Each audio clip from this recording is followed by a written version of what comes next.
On apprend ici à ajouter des vecteurs. On commence par le cas simple, vecteur AB plus vecteur BC. Alors à ce moment-là, on a une relation à connaître absolument. La somme des deux, c'est le vecteur AC. Voilà, bien voir le raccourci, on enlève B ici et là, et ça nous donne le vecteur AC. Alors, évidemment, c'est plus difficile, un peu plus difficile quand les vecteurs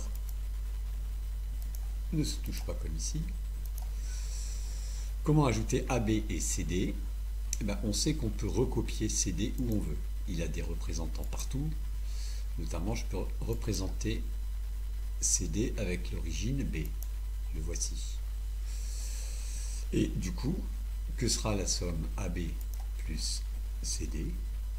Ça sera tout simplement le vecteur AE. Où ici, je dois renommer mon point B' en E.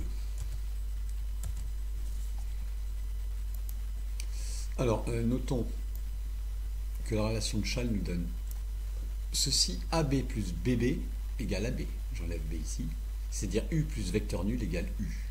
C'est rassurant, c'est comme avec les nombres, quand on enlève les flèches. Puis elle nous donne aussi ça. AB plus BA égale AA, c'est-à-dire U plus l'opposé de U égale vecteur nul.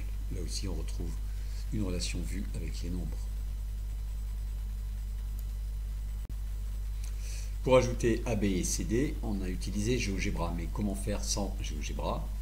Tout simplement, on tracerait le milieu de B et D, ici F, et il suffirait de prendre le symétrique de C par rapport à F. Parce qu'il s'agit, quand on a 3 points, de tracer le 4e sommet d'un parallélogramme. Alors ensuite, il faudrait prendre une symétrie centrale qui envoie C ici, en E' avec le centre F. Et comme ça, on pourrait terminer le travail pour obtenir ceci. On pourrait peut-être utiliser le quadrillage, mais ça c'est sûr que ça ne marche pas à tous les coups. Ou utiliser son compas quand on a 3 points comme ça pour trouver le 4e sommet d'un parallélogramme. On ouvre 2 fois son compas. Bon, c'est moins facile qu'avec le milieu.